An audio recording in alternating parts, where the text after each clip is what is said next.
ustedes sobre los animales, ¿no? El cuestión de matar a los animales o el deporte que se hace con ellos, sobre todo con el toro. Entonces vamos a conocer lo que Santo Tomás dice sobre eso. Es una parte de la Suma Teológica donde él explica esto.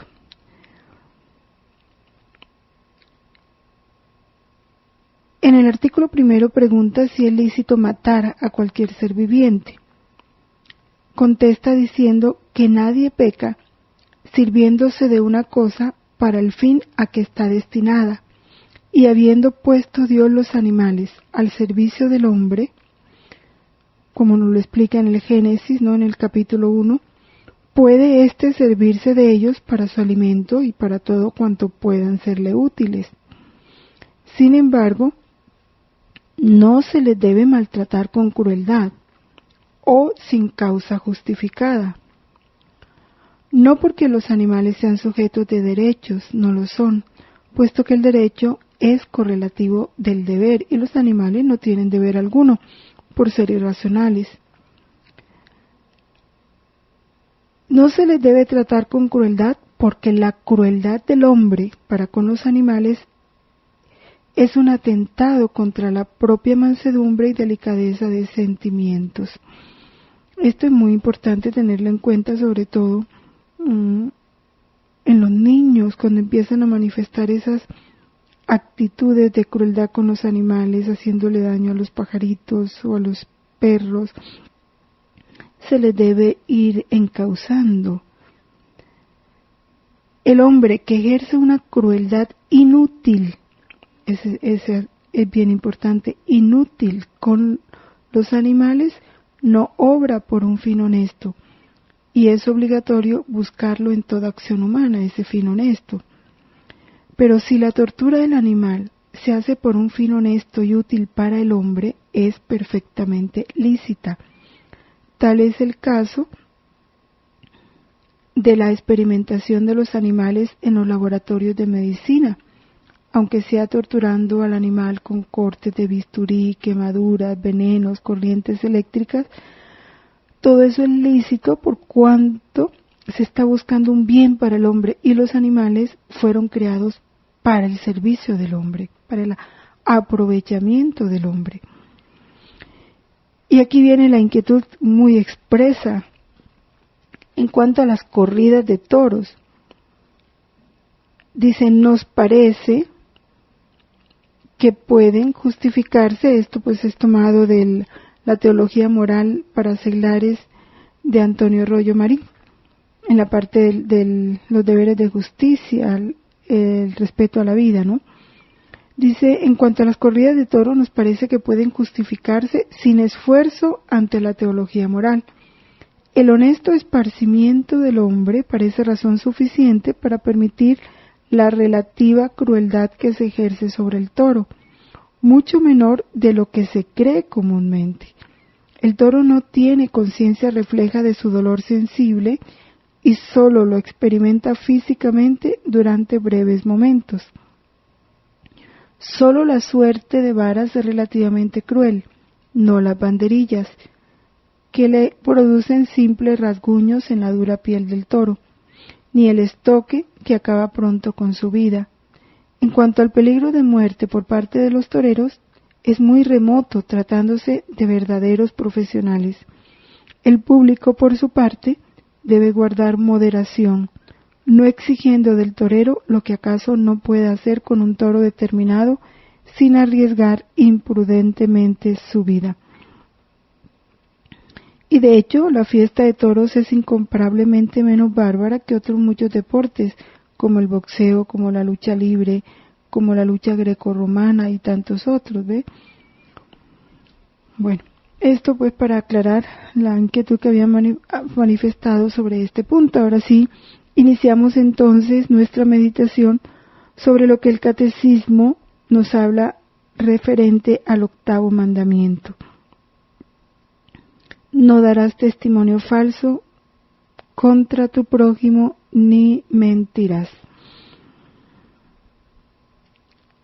Siempre en todo mandamiento tiene una base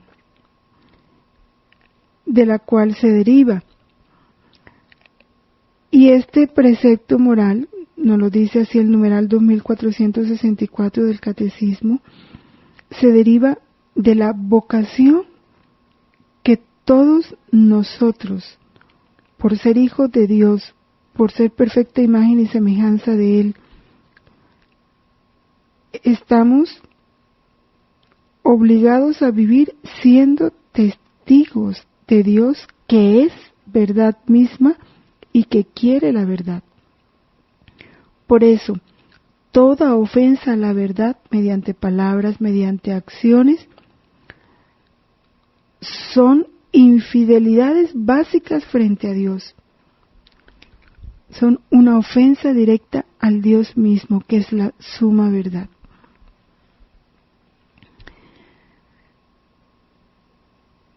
De ahí la obligación de vivir en la verdad. Entonces, dentro de este estudio vamos a ver dos puntos importantes. Primero, ¿qué nos pide, qué nos exige este mandamiento? Y un segundo punto que trataremos después es ¿qué nos prohíbe? ¿Qué nos exige para vivirlo y qué nos prohíbe para no quebrantarlo? Entonces vamos a mirar esta primera parte.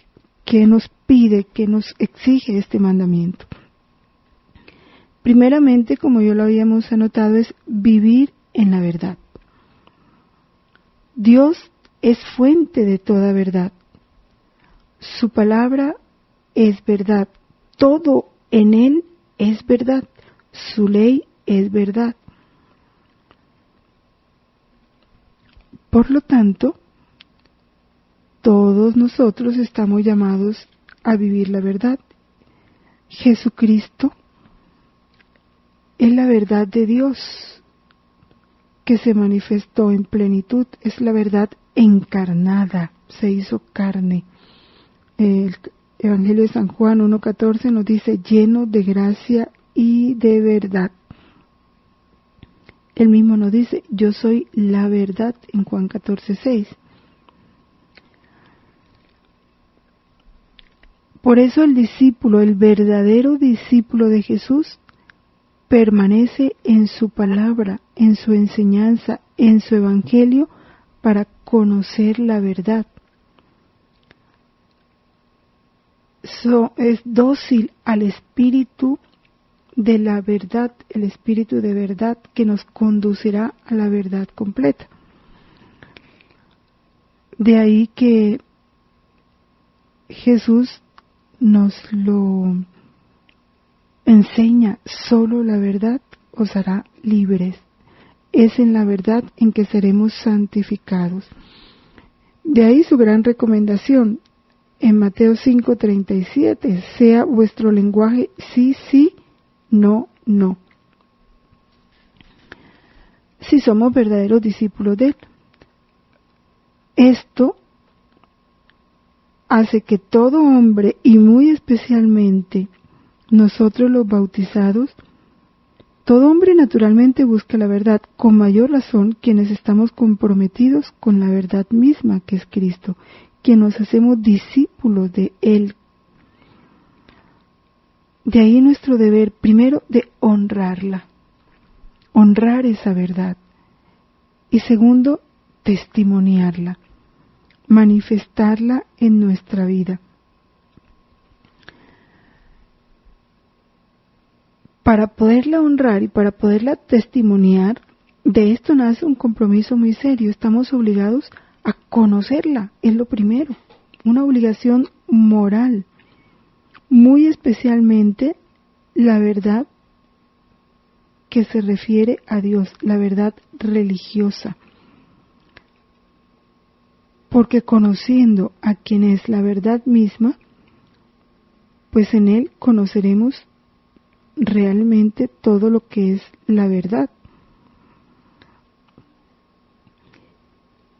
Y algo bien importante que dice el numeral 2467 y que vale la pena que lo tengamos muy presente. Ya conocida esa verdad, estamos obligados a adherirnos a ella, a abrazarla y ordenar toda su vida según sus exigencias.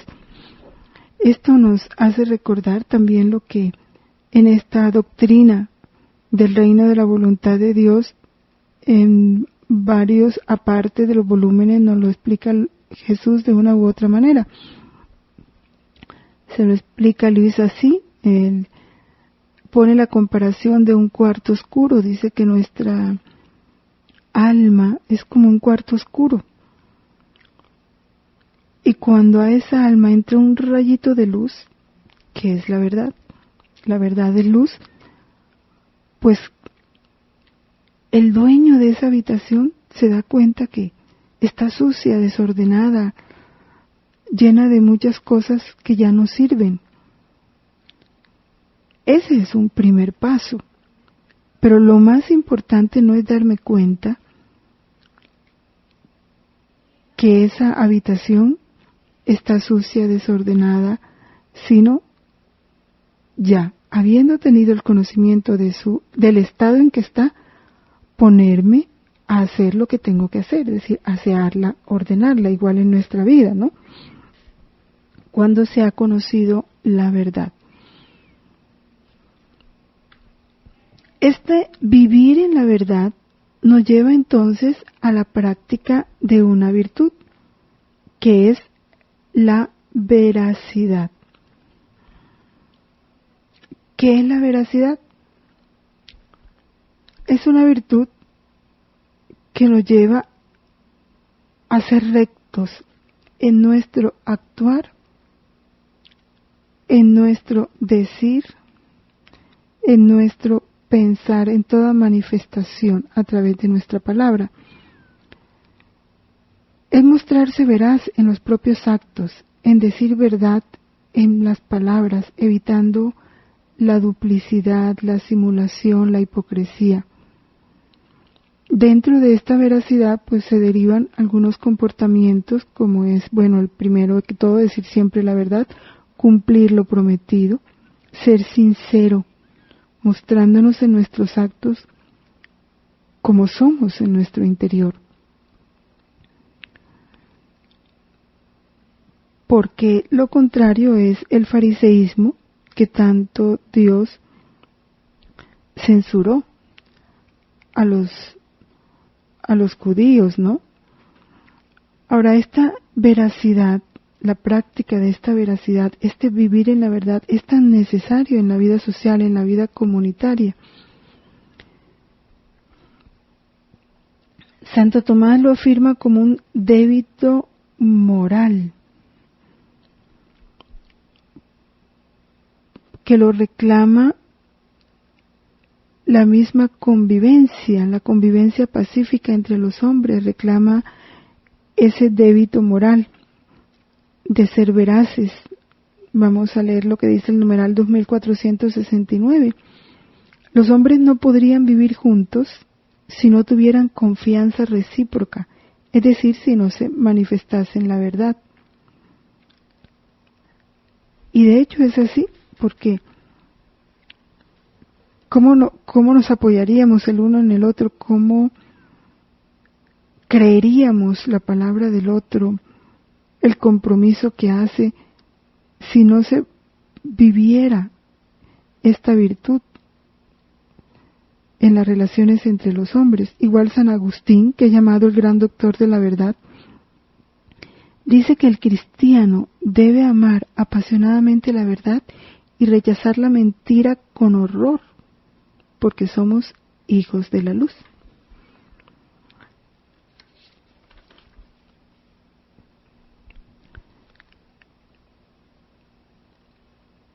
Ser hijo de la luz es ser discípulo de Cristo, porque Él también dijo, yo soy la luz. Somos miembros de ese cuerpo que es luz, que es Cristo. Y ese Cristo, al cual pertenecemos vino a dar testimonio de la verdad.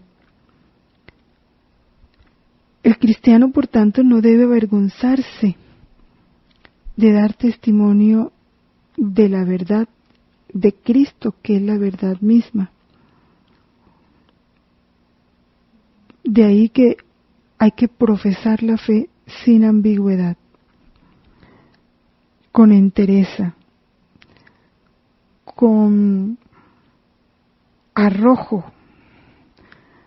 no temer manifestar lo que en realidad somos. Tenemos que ser testigos del Evangelio y de las exigencias del Evangelio, no avergonzarnos de vivir el Evangelio, así el mundo vaya totalmente en contra de lo que Cristo dice y de lo que el Evangelio nos pide, como está pasando hoy. En la Constitución Adyentes del Concilio Vaticano II dice, en el numeral 11, todos los fieles cristianos, donde quiera que vivan, están obligados a manifestar con el ejemplo de su vida y el testimonio de su palabra al hombre nuevo de que se revistieron por el bautismo y la fuerza del Espíritu Santo que les ha fortalecido con la confirmación.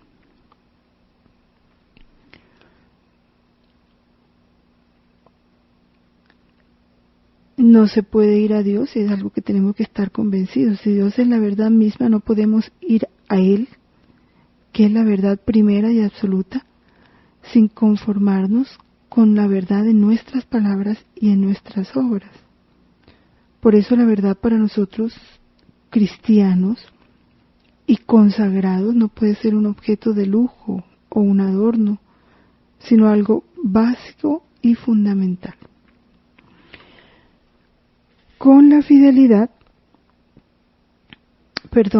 con la veracidad, se relacionan íntimamente otras dos virtudes que vale la pena que nosotros meditemos en ellas un momento. La primera de todas es la fidelidad.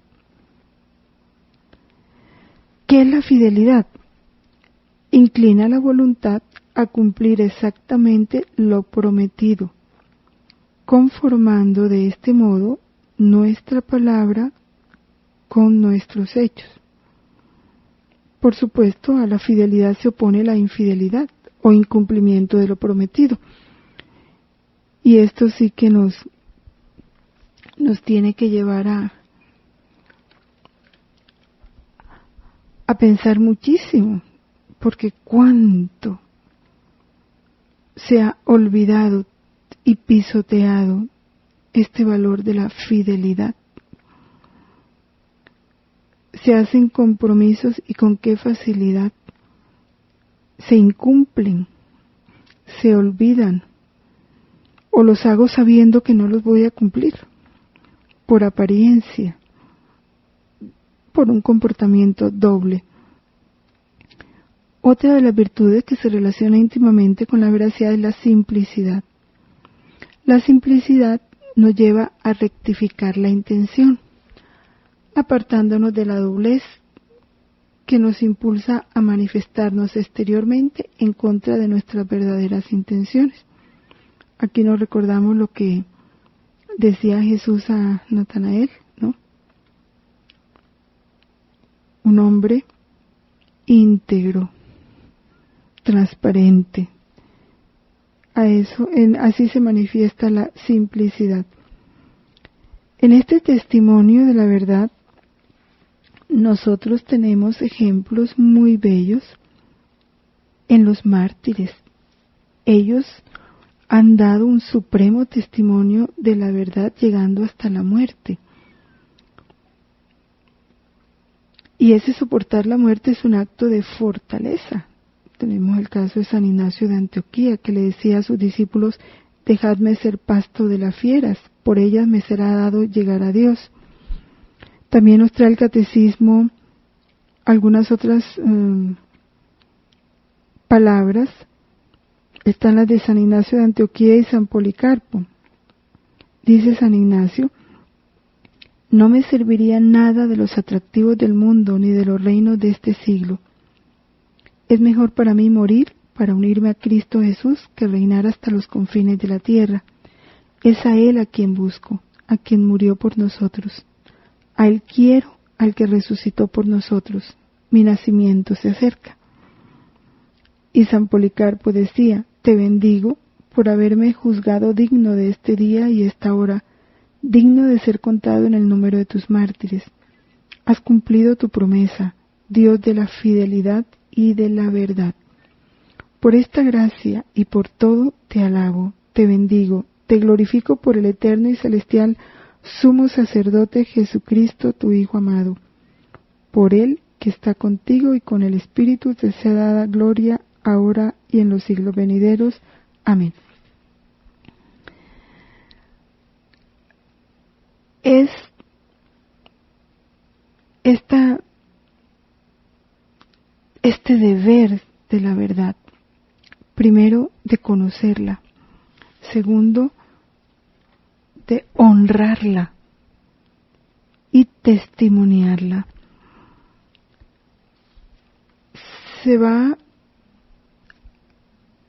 Lo vamos adquiriendo en la medida en que nos vamos uniendo más a esa verdad misma, porque solo en Él seremos nosotros capaces de vivir esto que se nos pide en el 8º mandamiento.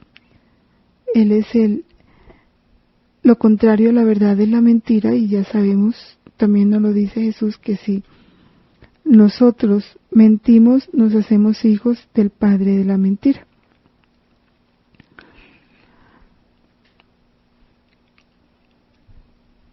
Hay otra parte de este mandamiento, la veremos en la segunda sesión de este catecismo. Dice el 8º mandamiento: no dar falsos testimonios contra el prójimo ni mentir. Como deberes dentro de este mandamiento está el cuidar, proteger la honra, la fama, la reputación y el honor de nuestro prójimo. Ahora vemos en esta primera parte referente a la verdad, después vemos la otra parte de las ofensas al prójimo. Sabemos qué nos obliga vivirla. Ahora, ¿cuándo quebrantamos este deber de honrar, de vivir, de testimoniar la verdad? Esas son las faltas o pecados contra la verdad, las ofensas a la verdad, como las llama el catecismo. La primera de todas es la mentira. Mentir es decir algo contra lo que uno piensa, con intención de engañar. Contra lo que uno piensa, sí, contra lo que uno sabe. Es intrínsecamente mala. Toda mentira en sí misma es mala y en ningún caso está permitida. ¿Por qué? Y es bien importante considerarlo. ¿Por qué? Porque la palabra, nuestra palabra, es un velo que cubre la palabra de Dios, la verdadera palabra. De ahí que nuestra palabra está llamada o está puesta para comunicar a aquel que es la palabra y que es la verdad misma. Por eso mentir es ir contra Dios, es ofender a Dios, porque estamos pervirtiendo el orden natural de la palabra establecido por Él. Hay varias citas de la Biblia que nos hablan un poquito de esto. Está la de Éxodo 23:9. Dice: no esparzas rumores falsos, no te unas con los impíos para testificar en falso. En las causas no respondas, porque así responden otros falseando la justicia, ni al pobre favorecerás en su litigio. Aléjate de toda mentira, y no hagas morir al inocente y al justo, porque yo no absorberé al culpable de ello. Este pecado de la mentira tiene o genera algunos vicios, y vamos a ver cuáles son. Está la simulación o fingimiento, que es lo mismo. Es la mentira que se verifica no con palabras, sino con hechos. No es mentir de palabras, sino de hechos. Es ocultar los propios sentimientos o proyectos con apariencia de lo contrario. Los ocultas para manifestar lo contrario. Dice Santo Tomás que esta mentira o fingimiento, esta simulación no es mala cuando se oculta con ella lo que debe permanecer oculto. Un secreto que no puedes revelar. O un pecado ya cometido con el fin de evitar escándalo. Porque nadie está obligado a hacer públicos sus pecados. Entonces, para evitar un escándalo puedes simular o fingir algo. ¿Sí? Solo en ese caso no es malo. En todos los demás casos es reprochable totalmente. Otro de esos vicios derivados de la mentira es la hipocresía. ¿Qué es la hipocresía? Es aparentar exteriormente lo que no se es en realidad. Es fingir virtudes, cualidades que no se tienen, para granjearse la estimación de los demás, el aprecio, para ser alabados, para ser tenidos en cuenta. Es el pecado típico de los fariseos, de los que Jesús censura fuertemente del Evangelio de San Mateo. En el capítulo 23, en el versículo del 13 al 33, Jesús les habla fuertemente a ellos sobre este pecado de la hipocresía. Dice: «Ay de vosotros, escribas y fariseos hipócritas, que cerráis a los hombres el reino de los cielos. Ay de vosotros, escribas y fariseos hipócritas, que recorréis mar y tierra para hacer un solo prosélito, y luego de hecho le hacéis hijo de la gehenna 2 veces más que vosotros. Ay de vosotros, guías ciegos, que decís: si uno jura por el templo, eso no es nada, pero si jura por el oro del templo, queda obligado. Insensatos y ciegos, ¿qué vale más, el oro o el templo que santifica el oro?». Bueno, y ahí sigue Jesús: escribas y fariseos hipócritas, que os parecéis a sepulcros encalados, hermosos por fuera, mas por dentro llenos de huesos muertos y de toda suerte de inmundicia. Es bastante fuerte esta parte del Evangelio, y que nos presenta claramente cuánto detesta Dios la hipocresía. La jactancia, otro vicio, es atribuirse excelencias que no se poseen, decirlas en público o elevarse sobre lo que uno es. Se relaciona con la soberbia o la vanagloria, y a veces pues lo hacemos muy disimuladamente. No es por nada, y apartando, sin querer faltar a la modestia, pero es que el que yo hice era el mejor, ¿no? Regularmente a veces tenemos expresiones de ese estilo, y realmente pues nos estamos jactando ahí. La adulación es un elogio falso y exagerado con el fin de sacar provecho. Es detestable la adulación. Estar ensalzando a las personas, a veces exageradamente, para ganarnos su aprecio, o con el propósito de que nos haga un favor o de tenerla de nuestro lado. En los grupos sociales se emplea mucho, se utiliza, se practica mucho este vicio. O a veces sencillamente por cumplido, ¿no? La ironía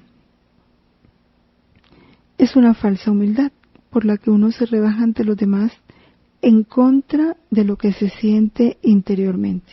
Aparecer humilde sin serlo.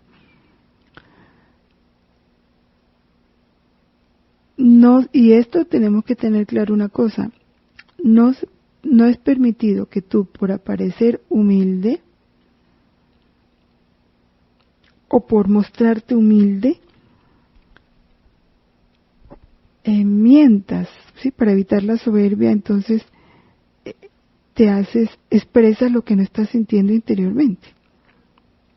Sobre eso dice Santo Tomás, nadie debe cometer un pecado para evitar otro.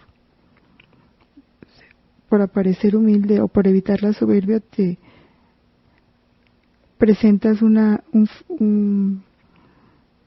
falsa humildad o te rebajas tanto, pero no lo estás sintiendo. San Agustín dice, no se debe huir tanto del orgullo que se llegue a faltar a la verdad. Entonces es un equilibrio, ¿no? Pero es que tampoco se necesita mucho, todos sabemos, Santa Teresa define la humildad como la verdad. Y en esto, pues, qué mejor ejemplo que el de nuestra Santísima Madre. Cuando Santa Isabel le dice, ¿de dónde acá que la madre de mi Señor venga a mí? Ella no se pone a negar y decir, ay, ¿por qué me dices la madre de mi Señor? No, si yo soy la peor de todas. No. Brota de su corazón el Magnificat. Grandes cosas ha hecho en mí aquel que es poderoso y cuyo nombre es santo. Todas las generaciones me llamarán bienaventurada. Proclama la verdad de lo que Dios mismo está haciendo en ella. Pero no por ella ha puesto sus ojos en la bajeza de su esclava, y aquel que es poderoso ha hecho grandes cosas en mí. Esa es la verdadera humildad.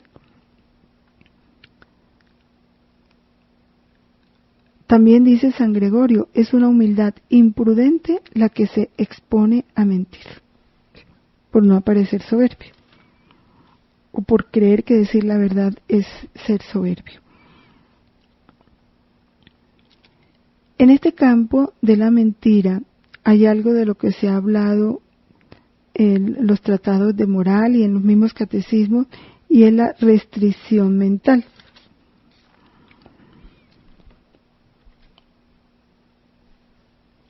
La restricción mental, ¿en qué consiste? En algo así como acortar la frase. Dices una parte, pero la otra parte te la pronuncias interiormente, te la dices para ti mentalmente, no la expresas verbalmente. La restricción mental solo es permitida para guardar un secreto o evitar un mal mayor. El caso de los sacerdotes con el sigilo sacramental. Ejemplo, porque si la restricción mental fuera válida, en todo momento pues viviríamos en una continua mentira. Decir, por lo menos, tú tomas algo, lo tomas para ti, y te preguntan directamente, ¿tú cogiste eso? Y tú dices, no, yo no lo cogí. E interiormente piensas, con la mano izquierda. Ahí estás mintiendo, pero tú dices, no, pero yo hice una restricción mental. No es permitida en esos casos. O vas a venir, sí, y dices mentalmente, dentro de un año. Eso es, porque ya digo, si lo utilizáramos así, pues viviríamos en una continua mentira. O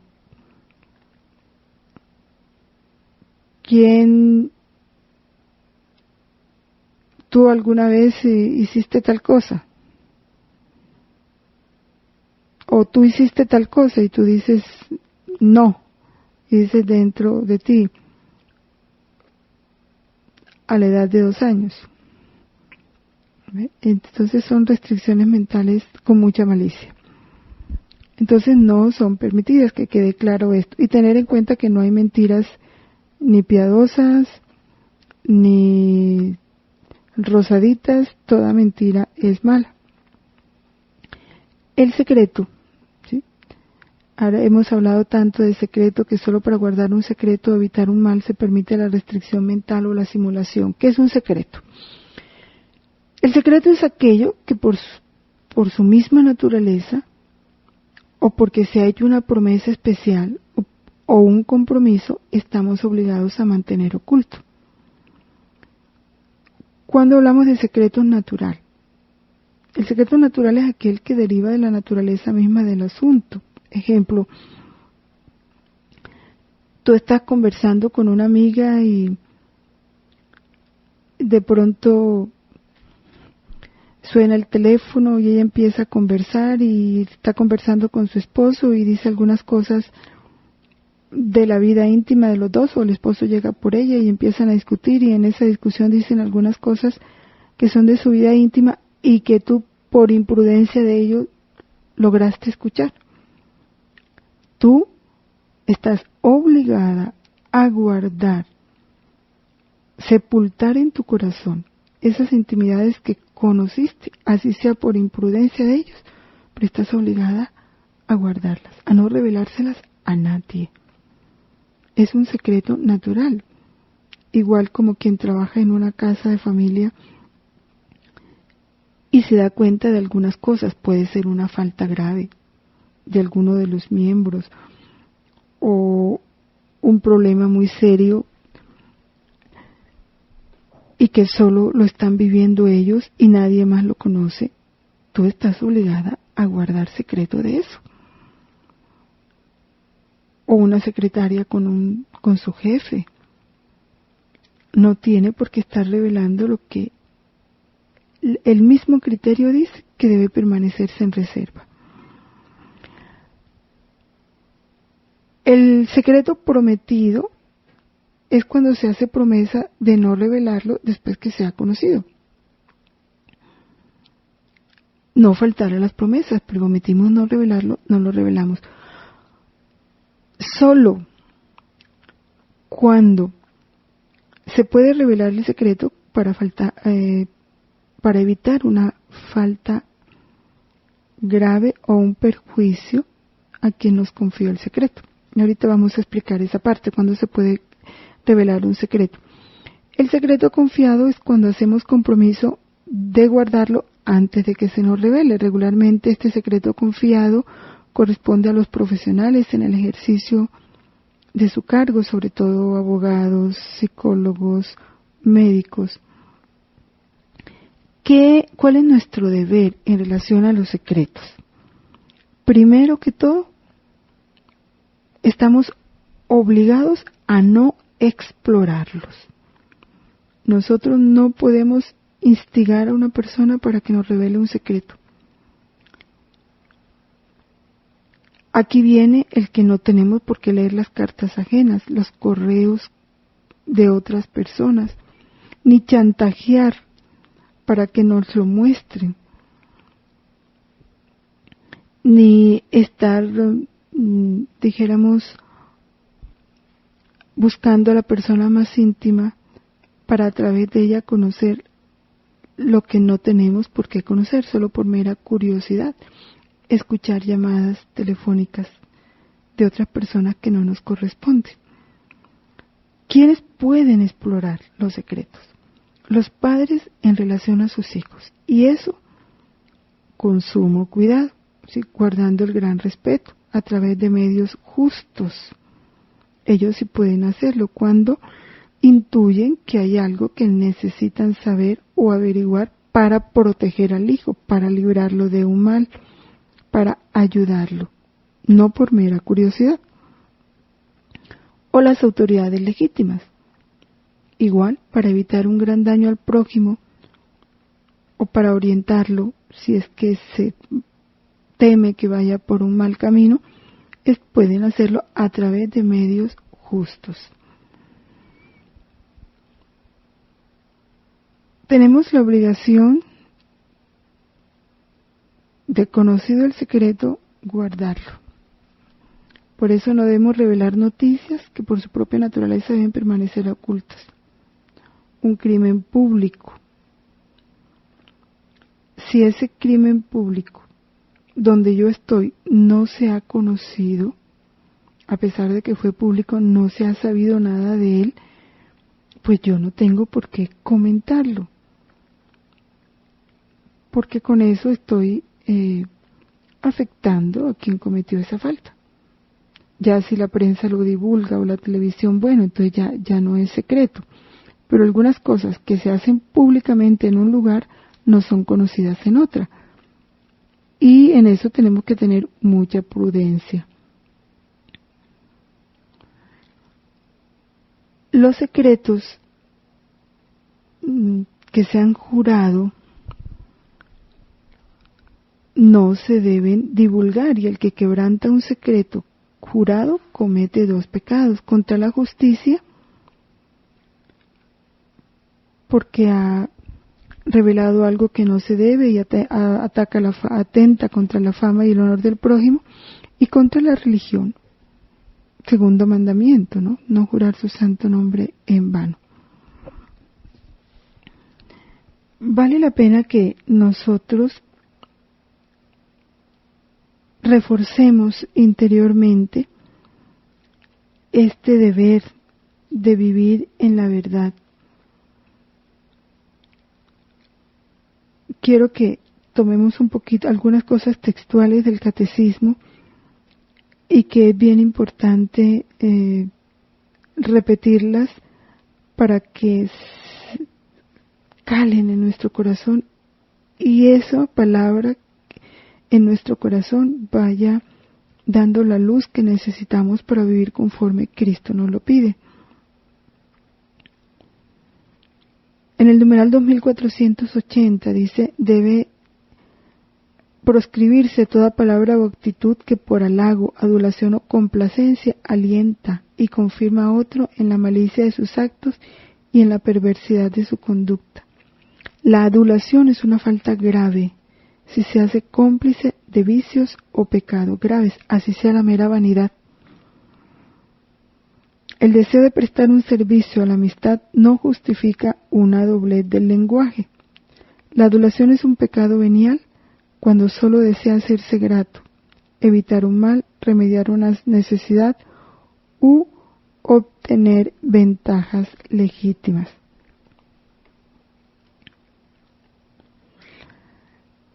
Y en el numeral 2484 nos habla de la gravedad de la mentira. Dice: la mentira se mide según la naturaleza de la verdad que deforma, según las circunstancias, las intenciones del que la comete y los daños padecidos por los que resultan perjudicados. Si la mentira en sí solo constituye un pecado venial, sin embargo llega a ser mortal cuando lesiona gravemente las virtudes de la justicia y de la caridad. La mentira es condenable por su misma naturaleza. Es una profanación, lo que ya decíamos, de la palabra, cuyo objeto es comunicar a otros la verdad conocida. Para eso Dios nos dio la palabra, para comunicar a otros la verdad conocida, y Él es la verdad. Entonces, toda mentira profana la palabra.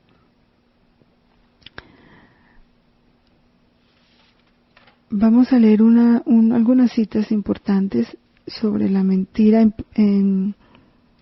Bueno, ya sabemos nosotros cómo ha castigado Dios la mentira, ¿no? Recordamos, por ejemplo, en los Hechos de los Apóstoles, Ananías y Zafira, precisamente cuando mienten sobre los bienes que han vendido. E inmediatamente Dios los castiga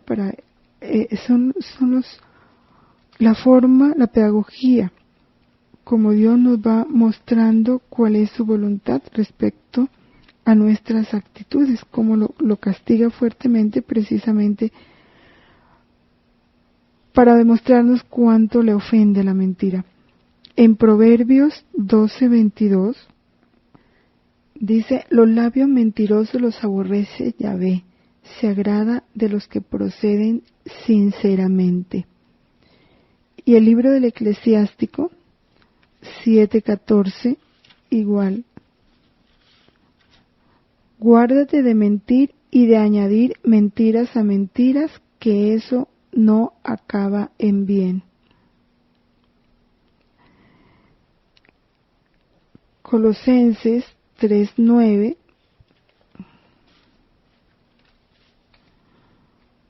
no os engañéis unos a otros, despojaos del hombre viejo con todas sus obras, y vestíos del nuevo que sin cesar renueva para lograr el perfecto conocimiento según la imagen de su Creador. Y Juan 8:44, el Evangelio de San Juan,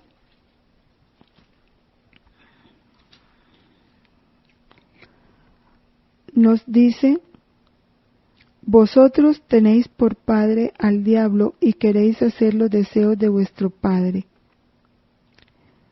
Él es homicida desde el principio y no se mantuvo en la verdad, porque la verdad no estaba en él. Cuando habla la mentira, habla de lo suyo propio, porque él es mentiroso y padre de la mentira. Esta cita es suficiente para, por lo menos, surge en nosotros el deseo fuerte de no querer en adelante volver a mentir.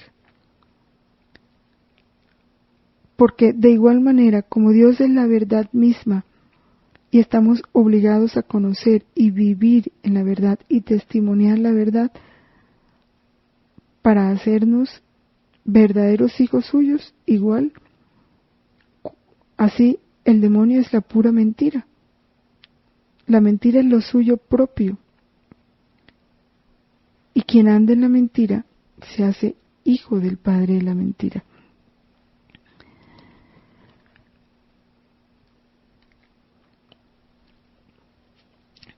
Hay otras citas también de la Biblia muy fuertes. Sabemos el caso de en la viña de Nabot, ¿no? Cuando Acab dice a Nabot que le ceda su viña para hacer un huerto de hortalizas. Pero Nabot no quiso hacerlo. Entonces Acab va a su casa y su esposa lo ve triste, enojado, por la respuesta que le había dado Nabot.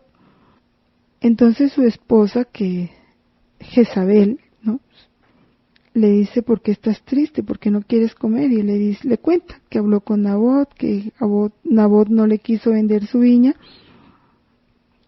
Y entonces Jezabel le dice: no te pongas triste por eso, tú eres el rey. Yo te voy a hacer que Nabot, a conseguirte la viña con Nabot. ¿Y qué fue lo que hizo ella? ¿No? Escribe unas cartas, la sella, la manda a los ancianos.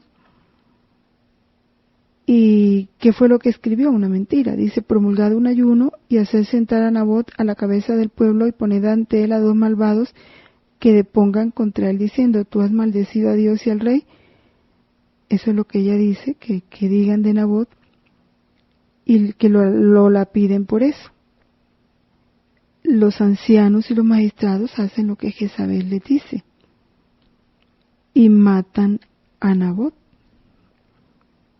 ¿Y qué es lo que Yahvé hace? Hace que los perros se coman a Jezabel cerca del muro de Jezreel. Ese es el castigo que Dios le da. Así habla Yahvé de Jezabel: los perros comerán a Jezabel cerca del muro de Jezreel. Este es el libro de Primera Reyes, capítulo 21, para si lo quieren volver a leer.